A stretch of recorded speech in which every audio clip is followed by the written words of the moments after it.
90 రోజుల కోర్సు పూర్తి చేస్తే చాలు 100% ప్లేస్మెంట్ సపోర్ట్ తో సాఫ్ట్వేర్ జాబ్ మీ సొంతం. వెంటనే కోడ్ జ్ఞాన్ డెస్టినేషన్ ని సంప్రదించండి. హలో శ్రావణ్ గారు. హలో నాగరాజ్ గారు. మనీ మేనిఫెస్టేషన్ ద్వారా డబ్బుని ఎలా మల్టిప్లై చేసి సంపాదించుకోవచ్చు అంటారు అసలు? అంటే చిన్న బేసిక్ మనం ఏవైతే రెగ్యులర్ నీడ్స్లో మనం పార్ట్గా అనుకొని వెళ్ళిపోతూ ఉంటామో, అంటే నెగ్లెక్ట్ చేసి వెళ్ళిపోతూ ఉంటామో, వాటిని కూడా బేస్ చేసుకొని మన మేనిఫెస్టేషన్ స్ట్రాంగ్ చేసుకొని డబ్బు ఎలా సంపాదిస్తుంది? పెద్ద క్వశ్చనే. మనం డబ్బు గురించి, డబ్బు మేనిఫెస్టేషన్, మనీ మేనిఫెస్టేషన్ గురించి చాలా టెక్నిక్లు మాట్లాడుకున్నాం. అయితే ఈరోజు ఒక ఎగ్జాంపుల్ ద్వారా మనకు తెలిసిన ఆట ద్వారా మనం ఎలా డబ్బులు సంపాదించవచ్చు, మనీని మేనిఫెస్ట్ చేయొచ్చు అనే దాని గురించి మాట్లాడుకుందాం. మనీని ఎలా మల్టిప్లై చేయొచ్చు కూడా మాట్లాడుకుందాం. సో ఫస్ట్ వన్ ఏంటంటే, ఈయన ఇప్పుడు చాలా సెన్సేషనల్గా ఉన్నారు, గుకేష్ దొమ్మరాజు. అతి చిన్న వయసులోనే యంగెస్ట్ ఛాంపియన్గా, చెస్ ఛాంపియన్గా నిలిచారు. ఆయన ఆల్మోస్ట్ ఒక 10-11 కోట్లు ఛాంపియన్ అయిన తర్వాత సంపాదించుకున్నారు. అయితే మనం కూడా చెస్ని అర్థం చేసుకొని మనం కూడా డబ్బులు సంపాదించుకోవచ్చు. ఆడి కాదు, అర్థం చేసుకొని.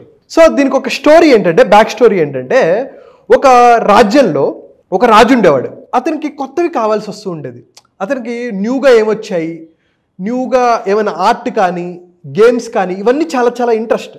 అయితే ఇది తెలుసుకున్న ఒక వ్యాపారి ఏం చేశాడంటే, ఆ ఊరు వెళ్తూ ఉండగా ఈ రాజు గురించి తెలుసుకున్నాడు. ఈ రాజుకి కొంచెం కొత్తవంటే చాలా ఇష్టం అని చెప్పేసి అతను ఏం చేశాడంటే, చదరంగం ఆట ఉంది కదా, చెస్ ఆటని రాజుకి నేర్పించేసి తర్వాత ఊరికి వెళ్ళిపోయాడు, వ్యాపారి వెళ్ళిపోయాడు.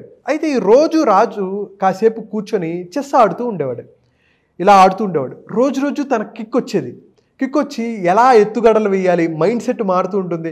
గేమ్ కదా, మైండ్ గేమ్ కదా చెస్ అంటే. తనకి చాలా ఇంట్రెస్ట్ వచ్చింది. శత్రువులను ఎలా వ్యూహం చేయాలి, వీటన్నిటినీ తెలుసుకొని చాలా ఆనందంతో సైనికులందరినీ పిలిచి, అరే నాకు చెస్ గేమ్ నేర్పించాడు చూసారా, ఆ వ్యాపారి ఎలాగైనా పిలిపించండి అని చెప్పి అడుగుతాడు. వాడు ఎక్కడికో వెళ్ళిపోయాడు, ఆ వ్యాపారి ఎక్కడికో ఏదో ఊరు వెళ్ళిపోయాడు.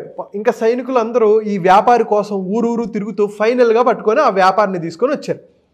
రాజు చూసి, వ్యాపారి అసలు ఒక అద్భుతమైన ఆట నేర్పించావు, ఆ ఆట వల్ల నా మైండ్ సెట్ మారింది, నా ఆలోచన విధానం మారింది, నేను ఆలోచించే విధానం మారింది, ఎలా శత్రువులు ఓడించాలి అనేదంతా నాకు అర్థమైంది. ఇటువంటి గొప్ప ఆటను పరిచయం చేసినందుకు నీకేం కావాలి అడుగు, బంగారం కావాలా, వజ్రాలు కావాలా, వైడూర్యాలు కావాలా, ఇస్తాను నేను అంటే, ఆ వ్యాపారి అంటాడు, రాజా నాకు ఏమీ వద్దు, నాకు బియ్యపు గింజలు కావాలి, ధాన్యం కావాలి, నేను అడిగినంత ధాన్యం ఇవ్వండి అంటాడు. రాజు కోపం వస్తుంది. నేను చాలా గొప్ప రాజుని, నేను ఇవ్వలేను అనుకుంటున్నావా, నువ్వు అడిగింది, నీకేం కావాలో అడుగు, వజ్రాలు ఇస్తా అంటున్నా కదా, బంగారం ఇస్తా అంటున్నా కదా, నువ్వెందుకు అలా మాట్లాడుతావు అన్నట్టు. రాజా నాకు ధాన్యపు గింజలు చాలు అంటాడు. రాజు కోపం వచ్చేస్తుంది. సరే ఎలా కావాలి, ఏదో అడుగుతున్నాడు కదా ఇద్దామని చెప్పి ఇంకా ఫైనల్గా కూర్చుంటాడు. ఎలా కావాలి అంటాడు. ఎలా కావాలి అంటే, చెస్ బోర్డు ఉంటుంది కదా, ఈ చెస్ బోర్డు మీద ఫస్ట్ బాక్స్లో ఒక ధాన్యపు గింజ, సెకండ్ దాంట్లో 2 ధాన్యపు గింజలు, 3వ దాంట్లో 4 ధాన్యపు గింజలు, 4వ దాంట్లో 8 ధాన్యపు గింజలు, 16, 32, 64, 128, ఇలా నాకు డబల్ కావాలి అంటాడు. ఇది విన్న తర్వాత మళ్ళీ రాజు కోపం వస్తుంది. అరే చిచ్చి, ఇంత చిన్నవి అడుగుతావా నన్ను అంటే, అప్పట్లో ఇగో హట్ అవుతుంది కదండి, నేను ఇవ్వలేను అనుకుంటున్నావని మళ్ళీ గొడవ. రాజా దయచేసి నేను ఏదైతే అడుగుతున్నానో నాకు అది ఇవ్వండి, నాకు వజ్రాలు ఏం అక్కర్లేదు, నాకు ధాన్యపు గింజలు కావాలంటాడు. సరే అని చెప్పి భటుల్ని పిలిపించి, అరే ఒక బ్యాగ్ ఉంటుంది కదా, ఒక బియ్యం బస్తా ఉంటుంది కదా, అది తెచ్చి, చెస్ బోర్డు ఉంది కదా, ఇదిగో ఇక్కడ చెస్ బోర్డు ఉంది, దీని మీద 1, 2, 4, 8, 16, 32, 64 పెట్టేయండి, అది ఇచ్చేయండి, ఎంత అయితే ధాన్యపు గింజలు వస్తాయో అంటాడు. సరే డీల్ డన్. వాళ్ళు తీసుకొచ్చినప్పుడు ఇలా పెట్టారు, 1, 2, 4, 8, 16, 32, 64, 128, 256 ఇలా పెంచుకుంటూ వెళ్తుంటే పెద్ద తేడా కనపడలా. కానీ 25వ స్క్వేర్కి వచ్చేసరికి, 25వ బాక్స్కి వచ్చేసరికి 1,20,00,000 ధాన్యపు గింజలు కావాల్సి వచ్చింది. 26వ స్క్వేర్కి వచ్చేసరికి 1.6కి డబల్ ఎంత, 3.3, 3,30,00,000 ధాన్యపు గింజలు కావాల్సి వచ్చింది. 30వ స్క్వేర్కి వెళ్ళేసరికి 107 కోట్ల ధాన్యపు గింజలు కావాల్సి వస్తుంది. వీళ్ళకి ఇప్పుడు అర్థమవుతుంది అనమాట, అరే ఏంట్రా ఇది ఎంత పెద్దది అయిపోతుంది అని చెప్పేసి. ఇక్కడ రాజ్యంలో అయిపోయింది ధాన్యం, ఇంకా వేరే చోట నుంచి తీసుకొస్తున్నారు, 107 కోట్లు అలా డబల్ అవుతూ ఉంది. అది 64వ స్క్వేర్కి వెళ్ళేసరికి ఎంత పెద్ద నెంబర్ అంటే ఈ నెంబర్ అవుతుంది. ఈ నెంబర్ ఏదో మీకు తెలిస్తే మీరే కామెంట్లో చెప్పండి, నాకైతే తెలియదు. అది ఎన్ని 100 కోట్లో 1000 కోట్లో మీకే తెలియాలి. అది ఎంతతో సమానం అంటే అండి, ఇలా డబల్ చేసుకుంటూ వెళ్ళిన ధాన్యపు గింజల సైజ్ ఎంత ఉందంటే ప్రపంచంలో ఎత్తైన శిఖరం ఏంటి? Mount Everest. ఆ మౌంట్ ఎవరెస్ట్ ఎంతైతే ఉందో అంతకన్నా పెద్ద ధాన్యపు గింజల కొండలాగా తయారైంది. వీళ్ళందరూ షాక్ అయిపోయారు. వేరే రాజ్యం నుంచి తెచ్చుకుంటున్నారు, అక్కడి నుంచి ఈ రాజ్యం అయిపోయింది, వేరే రాజ్యం, వేరే ఊరు నుంచి వచ్చిన రాజ్యం నుంచి తెచ్చుకుంటే అంత పెద్దదైంది. ఇది ఎంతతో సమానం అంటే ఈ కాలంతో ఒకవేళ కంపేర్ చేయాలనుకుంటే $300 ట్రిలియన్. ప్రపంచంలో ఎంతైతే సంపద ఉందో అంత సంపదతి మొత్తం తీసుకెళ్తే ఇంత ధాన్యపు గింజలతో ఈక్వల్. ఒక్కసారి రాజుకి ఏమవుతుందండి, మైండ్ బ్లాక్ అయిపోయింది. అంటే ఇనీషియల్గా మనము చాలా చిన్నవి అనుకుంటాం, అప్పు చేస్తాం, బ్యాంకు నుంచి కొంత లోన్ తీసుకుంటాం, అది ఎంత చిన్నదో అర్థం కాదు. కానీ టైం పెరిగే కొద్దీ అది కాంపౌండ్ అవుతూ ఉంటుంది. లేదు, మనం ఇన్వెస్ట్ చేసినప్పుడు ఇనీషియల్గా తెలియదు, అది నెమ్మదిగా 10 years, 15 years, 20 years, 30 yearsలో కాంపౌండ్ అవుతూ ఒక పెద్దది అవుతూ ఉంటుంది. So never ever under estimate small things. ఎలాగైతే రాజు చూసారా, వ్యాపారం అడిగితే ఈ మాత్రం దానికంటే నేను ఇస్తాను అని చెప్పేసి అనుకున్నాడు కదా, అలాగే మీరు కూడా మోసపోవద్దు. స్టోరీ చెప్పా, దీనివల్ల నాకేంటి ఉపయోగం? మనకు ఉపయోగం లేకపోతే ఎందుకండి స్టోరీ? సో ఇది మన లైఫ్లో ఎలా ఇంప్లిమెంట్ చేసుకోవాలంటే simple day to day example ఒకటి చెప్తా. ఒకవేళ మీరు అన్నారు చూసారా, మనీ మల్టిప్లికేషన్ ఎలా చేయాలి, మనీని ఎలా మేనిఫెస్ట్ చేయాలని. మీ జీతం ఎంతైతే ఉందో నాకు అనవసరం. ఒకవేళ మీరు 15,000 రూపాయలు ప్రతి నెల గనక ఇన్వెస్ట్ చేయగలిగితే, 15,000 రూపాయలు ప్రతి నెల ఇన్వెస్ట్ చేస్తే, అలా ఎన్ని సంవత్సరాలు? 15 సంవత్సరాలు కనుక ఇన్వెస్ట్ చేస్తే ఒకవేళ రాబడి 15% వస్తే, 15% ఎక్కడ వస్తుందని అడుగుతారు, నేను చెప్తాను. మ్యూచువల్ ఫండ్స్లో ఖచ్చితంగా వస్తాయి, అవంతా వేరే లెక్క. సో 15%, 15,000 15 సంవత్సరాల పాటు 15% కనుక రాబడి వస్తే అది మనం ఇన్వెస్ట్ చేసిన అమౌంట్ 27 lakhs. ఆ అమౌంట్ ఎంత అవుతుందంటే 92.5 lakhs, అంటే ఆల్మోస్ట్ ఒక ₹1 కోటి అవుతుంది. అంటే ₹1 కోటి టార్గెట్ పెట్టుకున్న వాళ్ళు ఈ ఫార్ములాను మీరు వాడుకోవచ్చు. ఇక్కడ ఇంకొక లెక్క చెప్తా. 15,000 15 పెడితే ₹1 కోటి దాకా అయింది. అదే 15,000 ఇంకొక 15 సంవత్సరాలు పెంచాం, అంటే 30 సంవత్సరాలు ఇన్వెస్ట్ చేస్తే 15% వస్తే ఎంత అవుతుంది? ఒక గెస్ చేయండి. ఇందాక 15,000 15 సంవత్సరాల పాటు 15% రాబడి వస్తే ₹1 కోటి అయింది కదా, ఇంకొక 15 సంవత్సరాలు పెంచాం, అప్పుడు ఏమవుతుంది?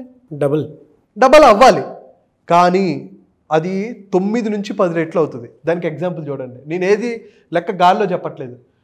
చూడండి, 15,000 30 సంవత్సరాలు కనుక ఇన్వెస్ట్ చేస్తే 15% రాబడి వస్తే పెట్టింది ఇందాక 27 lakhs, ఇప్పుడు 54 lakhs. కానీ వచ్చే నెంబర్ చూడండి 8.4 crores. ఇందాక 92 లక్షలు, ఇప్పుడు 8,40,00,000. అంటే మనీ మల్టిప్లై అయినట్టు కాదా? ఇది మనం అర్థం చేసుకోవాలి. అందుకనే compound interest is the 8th wonder of world అని చెప్పి ఐన్స్టీన్ గారు అంటారు. ఎవరైతే దాన్ని అర్థం చేసుకున్నారో డబ్బు సంపాదిస్తారో, ఎవరైతే అర్థం చేసుకోలేదో చెల్లిస్తూ ఉంటారు. నువ్వు ఇన్వెస్ట్ చేస్తావా, అప్పులు తీసుకొని దాన్ని పెద్దగా చేసుకొని నీ జీవితాన్ని నాశనం చేసుకుంటావా అనేది ఈ చిన్న స్టోరీ ద్వారా మీరు పెట్టుకోవచ్చు. అయితే ఇలా ఎవరైనా సాధించి డబ్బులు సంపాదించిన వాళ్ళు ఉన్నారా? అఫ్ కోర్స్, ప్రపంచ కుబేరుడు అయిన వారెన్ బఫెట్ గారు, ఆయన సంపాదన చాలా చిన్న అమౌంట్ సంపాదించేవాడు. ఆయన 11 సంవత్సరాల నుంచి ఇన్వెస్ట్ చేయడం మొదలుపెట్టాడు. At the age of 11 he started investing. అలా ఇన్వెస్ట్ చేసుకుంటూ వస్తే ఈయన ఇప్పుడు 99% ఆఫ్ వెల్త్ ఆయన లాస్ట్ 44 yearsలో సంపాదించారు. అంటే 50 సంవత్సరాల వరకు ఆయన పెద్దగా ఏం సంపాదించలా, కానీ లాస్ట్ 44 yearsలో, ఆయన వయసు 94, లాస్ట్ 44 yearsలో 99% ఆఫ్ వెల్త్ క్రియేట్ చేశారు. సో ఇనీషియల్గా మనం ఏదైతే మనీ ఇన్వెస్ట్ చేస్తామో అది పెద్దగా తెలీదు, అప్పు తీసుకున్నా తెలీదు. కానీ మనం ఏది చేసినా చాలా జాగ్రత్తగా లెక్కలతో మీరు ఇన్వెస్ట్ చేయాలి. లేదు, లెక్కలతో మనం ఏమైనా ఇల్లు కొనుక్కోవాలనుకున్నా, కారు కొనుక్కోవాలనుకున్నా, ఏదైనా లగ్జరీ ఐటెం కొనుక్కోవాలనుకున్నా సరే లెక్కలు అనేవి చాలా ఇంపార్టెంట్. మీరు మనీని మేనిఫెస్ట్ చేయాలనుకున్నా, మనీని మేనేజ్ చేసుకోవాలనుకున్నా, మనీని మల్టిప్లై చేసుకోవాలనుకున్నా ఈ కాంపౌండ్ ఎఫెక్ట్ చాలా ఉపయోగపడుతుంది. సో ఏవైతే మనం మైండ్ఫుల్ మిలియనియర్ ప్లస్ మనీ మేనిఫెస్టేషన్లో దీని గురించి ప్రత్యేకంగా మనం మాట్లాడుకుంటాం. చిన్న అమౌంట్స్తో ఒక అద్భుతమైన రిజల్ట్స్ ఎలా సాధించవచ్చు అని చెప్పి నేను ప్రూఫ్గా చూపెట్టా. 7 రోజుల్లో class plus 2 days additional manifestation క్లాస్లో నేను డీటెయిల్డ్గా మీ లైఫ్లో అద్భుతాలు ఎలా సాధించవచ్చు, అది అలవాట్లు కానివ్వండి, డబ్బు పరంగా కానీ ఏదైనా మీరు మేనిఫెస్ట్ చేయాలనుకుంటే ఇది అద్భుతమైన రిజల్ట్స్ వస్తుంది. నేను ఎప్పుడు చెప్పేదే 9 రోజుల క్లాస్ మీ జీవితాన్ని మార్చేయడానికి ఒక గొప్ప ఫౌండేషన్ అనటంలో ఎటువంటి సందేహం లేదు. ఖచ్చితంగా మీ జీవితంలో అద్భుతమైన రిజల్ట్స్ చూపిస్తుంది. సో నాగరాజ్ గారు, మీకు ఒక రియల్ మేనిఫెస్టేషన్ టెక్నిక్ చెప్తా. ఇలాంటివి చాలా ఉన్నాయి, బట్ ఒక శాంపుల్గా మనం ఒకటి చెప్తాం. ఇందాక ఏదైతే వ్యాపారి చేశాడో రాజుతో, అదే కనుక మనం చేసుకోగలిగితే ఎంత అద్భుతంగా ఉంటుంది. ₹1 తీసుకొని ఈరోజు రూపాయి దాయండి, దాని తర్వాత డబల్ చేస్తే ₹2 దాయండి, ₹4, ₹8, ₹16, ₹32. ఇనీషియల్గా పెద్ద ఏమనిపించవు, ₹16 దాయటమే కదా, ₹32 కదా, ₹64 అనిపిస్తుంది. అయితే మీకు 25వ రోజుకి వచ్చేసరికి అది 1,60,00,000. మీరు కోటీశ్వరుడు అయిపోయినట్టే 25 రోజులు కనుక ఈ టెక్నిక్ ఫాలో అవుతాయి. అదే కనుక మీరు 30 రోజులు ఫాలో అయ్యారా, మీ దగ్గర 100 కోట్లు ఉంటాయి, 107 కోట్లు. ఇది కావాలంటే మీరు క్యాలిక్యులేటర్ ఓపెన్ చేసి 1 + 2 + 4 + 8 + 16 32 అని కనుక మీరు ఏదైతే నేను చెప్పానో అలా కనుక మీరు చేసుకుంటే మీరు 30 రోజుల్లో 107 కోట్లు, 25 రోజుల్లో కోటీశ్వరుడు అయిపోయింది.